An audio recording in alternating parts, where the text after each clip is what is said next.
ನಾನು ಬರ್ತಿದ್ದೀನಿ ಚಿನ್ನ.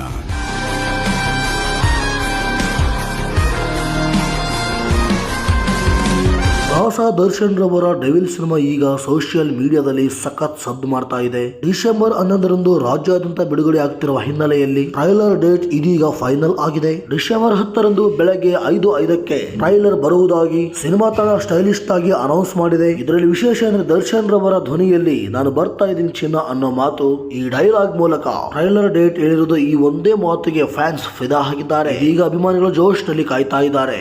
ಈಗಾಗಲೇ ಡೆವಿಲ್ ಸಿನಿಮಾದ ಹಾಡುಗಳ ಬಿಡುಗಡೆಯಾಗಿ ಭಾರಿ ಸದ್ದು ಮಾಡ್ತಾ ಇವೆ. ಟೀಸರ್ ಕೂಡ ಜನ ಮೆಚ್ಚಿದ್ರು. ಮುಂದೆ ಟ್ರೈಲರ್ ಬಂದ್ರೆ ಸಿನಿಮಾ ಯಾವ ರೀತಿ ಇದೆ, ಕಥೆ ಏನಿದೆ ಅಂತ, ಎಷ್ಟು ಇಂಟೆನ್ಸ್ ಇದೆ, ಮೇಕಿಂಗ್ ಹೇಗಿದೆ, ಎಲ್ಲವೂ ಕ್ಲಾರಿಫಿಕೇಶನ್ ಸಿಗಲಿದೆ. ಹೀಗಾಗಿ ಎಲ್ಲರೂ ಟ್ರೈಲರ್ ಸಂಬಂಧ ವೈಟ್ ಮಾಡ್ತಾ ಇದ್ದಾರೆ. ದರ್ಶನ್ ರವರು ಜೈಲಲ್ಲಿದ್ರು ಅಭಿಮಾನಿಗಳ ಕ್ರೈಸ್ ಕಡಿಮೆ ಆಗಲ್ಲ.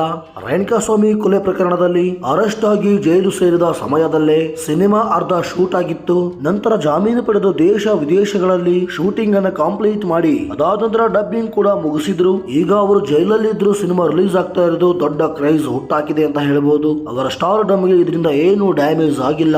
ಅಭಿಮಾನಿಗಳು ದರ್ಶನ್ ರವರು ಒಳಗಿದ್ದು ಬ್ಲಾಕ್ ಬಸ್ಟರ್, ಹೊರಗಿದ್ರು ಬ್ಲಾಕ್ ಬಸ್ಟರ್ ನಂಬಿಕೆ ಅವರ ಸೆಲೆಬ್ರಿಟಿಗಳಿಗೆ ಇದೆ. ಇದು ಸತ್ಯ ಕೂಡ ಅನ್ಬಹುದು.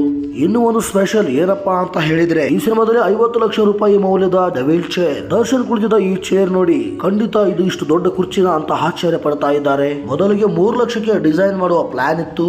ಆದರೆ ಇನ್ನೂ ಹೆಚ್ಚಾಗಿ ಆಕರ್ಷಕವಾಗಿ ಮಾಡಬೇಕು ಅಂತ ಈಗ 50 ಲಕ್ಷ ಖರ್ಚಾಗಿದೆಯಂತೆ. ಚೇರ್ ಮುಂದೆ ಸಿಂಹದ ಮುಖ, ಬದಿಯಲ್ಲಿ ಲೈಟಿಂಗ್ಸ್, ಟೋಟಲ್ ಆಗಿ ಇದು ಬಿಗ್ ಮಾಸ್. ಈಗ ಈ ಚೇರ್ ನ ಒರೈನ್ ಮಾಲ್ ಲೇಕ್ ಸೈಲ್ ನಲ್ಲಿ ಪಬ್ಲಿಕ್ ಗೆ ಎಕ್ಸ್ಪೋಸ್ ಮಾಡಿರೋದು ನಿರ್ಮಾಪಕರು ಹೇಳಿದ್ರು. ಫ್ಯಾನ್ಸ್ ಇದನ್ನು ನೋಡಿ ಫೋಟೋ ಕ್ಲಿಕ್ ಮಾಡಿ ಸಂತಸ ಪಡೋದಕ್ಕೆ ಸಾಲುಗಟ್ಟಲೆ ನಿಂತಿದ್ದಾರೆ. ಇನ್ನು ಇದಕ್ಕೆ ಸಂಬಂಧಪಟ್ಟಂತೆ ಸಿನಿಮಾ ಪ್ರಚಾರಗಳು ತುಂಬಾ ಜೋರಾಗಿ ನಡೀತಾ ಇವೆ. ವಿಜಯಲಕ್ಷ್ಮಿ ಅವರು ದರ್ಶನ್ ರವರ ಅಭಿಮಾನಿಗಳನ್ನು ಸೇರಿಸಿ ಪ್ರಚಾರದ ನಕ್ಷೆಯನ್ನು ರೆಡಿ ಮಾಡಿದ್ದಾರಂತೆ. ಡಿಸೆಂಬರ್ 11ರಂದು ಭಾರಿ ಸಂಖ್ಯೆಯ ತೆರೆ ಮೇಲೆ ಬರುವ ಭಾರಿ ಸಿದ್ಧತೆಯೊಂದಿಗೆ ಜೋರಾಗಿದೆ. ಮಿಲನಾ ಪ್ರಕಾಶ್ ನಿರ್ದೇಶನ, ರಚನಾ ರಾಯ್ ನಟಿಯಾಗಿ, ಅಚ್ಯುತ್ ಕುಮಾರ್ ಗಿಲ್ಲಿ ನಟ, ಸೋಬ್ರಾಜ್ ಮೊದಲಾದಂತಹ ಅಭಿನಯ, ಈ ಎಲ್ಲ ತಾರಾ ವರ್ಗದಿಂದ ಸಿನಿಮಾಕ್ಕೆ ಶಕ್ತಿಯನ್ನು ತುಂಬಿದೆ ಅಂತ ಹೇಳಬಹುದು. ಅಜನೀಶ್ ಲೋಕನಾಥ್ ಅವರ ಸಂಗೀತ ಈಗಾಗಲೇ ಭಾರಿ ಸದ್ದು ಮಾಡ್ತಾ ಇದೆ. ಎಲ್ಲದಕ್ಕಿಂತ ದೊಡ್ಡ ವಿಷಯ ಏನಂದ್ರೆ ದರ್ಶನ್ ಅವರು ಯಾವ ಸ್ಥಿತಿಯಲ್ಲಿ ಇದ್ರು, ವಿವಾದದಲ್ಲಿ ಇರ್ಲಿ, ಜೈಲಿನಲ್ಲಿ ಇರ್ಲಿ ಅಥವಾ ಶೂಟ್ ಮಧ್ಯೆ ಬ್ರೇಕ್ ಆದ್ರೂ ಜನಗಳು ಅವರು ಕೂಡ ಸಿನಿಮಾಕ್ಕೆ ಪ್ರೀತಿ ಅಂದ್ರೆ ಅದು ಬೇರೆ ಲೆವೆಲ್ಗೆ ಇರುತ್ತೆ. ಅವರು ಕೇವಲ ಬರೀ ನಟ ಅಲ್ಲ, ಕನ್ನಡ ಸಿನಿಮಾ ಇಂಡಸ್ಟ್ರಿಗೆ ಅವರು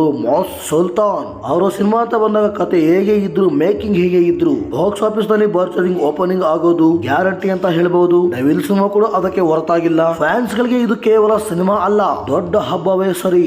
ಒಟ್ಟಾರೆ ಡೆವಿಲ್ ಸಿನಿಮಾದ ಪ್ರಚಾರ, 50 ಲಕ್ಷದ ಕುರ್ಚಿ, ಫ್ಯಾನ್ಸ್ ಗಳ ಹಬ್ಬದ ಹಬ್ಬರ, ಇವು ಎಲ್ಲ ಒಳಗೊಂಡಂತೆ ಡಿಸೆಂಬರ್ 11ಕ್ಕೆ ಡೆವಿಲ್ ಸಿನಿಮಾವು ಭಾರಿ ಕಿಚ್ಚು ಹಚ್ಚಲು ಬರ್ತಾ ಇದೆ. ಇದು ಈಗಿನ ಮಾಹಿತಿ ಆಗಿತ್ತು. ನಿರಂತರ ಸುದ್ದಿಗಾಗಿ ನೋಡ್ತಾ ಇರಿ star Kannada news YouTube channel. ನೀವೇನಾದ್ರೂ ಫಸ್ಟ್ ಟೈಮ್ ನಮ್ಮ ಚಾನಲ್ಗೆ ವಿಸಿಟ್ ಕೊಟ್ಟಿದ್ರೆ ಸಬ್ಸ್ಕ್ರೈಬ್ ಆಗದೇ ಇರೋರು ಸಬ್ಸ್ಕ್ರೈಬ್ ಆಗಿ ಸಪೋರ್ಟ್ ಮಾಡಿ. ನಿಮ್ಮದೇನೇ ಅನಿಸಿಕೆ ಇದ್ದರೂ ಕಾಮೆಂಟ್ ಮೂಲಕ ತಿಳಿಸಿ ಎನ್ನುತ್ತಾ ಮತ್ತೊಂದು ವಿಶೇಷವಾದಂಥ ವಿಡಿಯೋದಲ್ಲಿ ಸಿಗೋಣ. ಅಲ್ಲಿವರೆಗೂ ಎಲ್ಲರಿಗೂ ಧನ್ಯವಾದಗಳು.